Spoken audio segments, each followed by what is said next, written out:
Aarush mummy ఏం చెప్తావు ఇవాళ? లింగాష్టకం.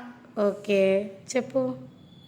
బ్రహ్మమురారిసురార్చితలింగం నిర్మలబాసితశోభితలింగం జన్మజదుఃఖవినాశకలింగం తత్ప్రణమామి సదా శివలింగం.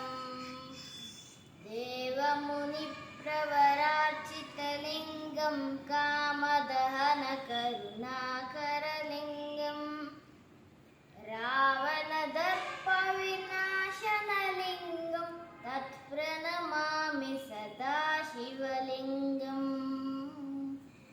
సర్వసుగంధసులేపితలింగం బుద్ధివివర్ధనకారణలింగం సిద్ధసురాసురవందితలింగం తత్ప్రణమామి సదా శివలింగం.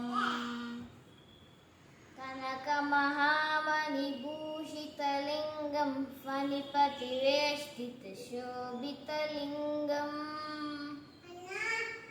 తక్షసుయజ్ఞవినాశనలింగం తత్ప్రణమామి సదా శివలింగం.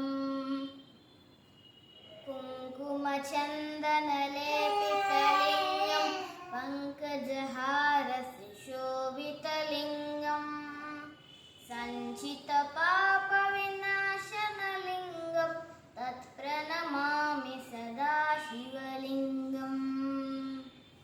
దేవగణార్చితసేవితలింగం భావైర్భక్తిభిరేవ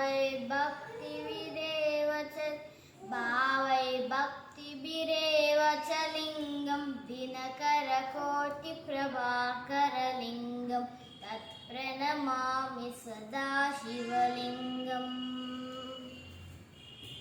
అష్టదలోపరివేష్టితలింగం సర్వసముద్భవకారణలింగం అష్టదరిద్రవినాశనలింగం తత్ప్రణమామి సదా శివలింగం.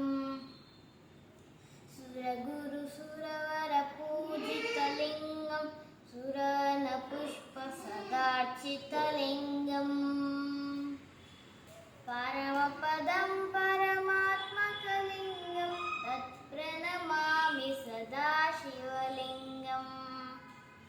లింగాష్టకమిదం పుణ్యం యః పఠేత్ శివసన్నిధౌ శివలోకమహాప్నోతి శివేన సహ మోదతే.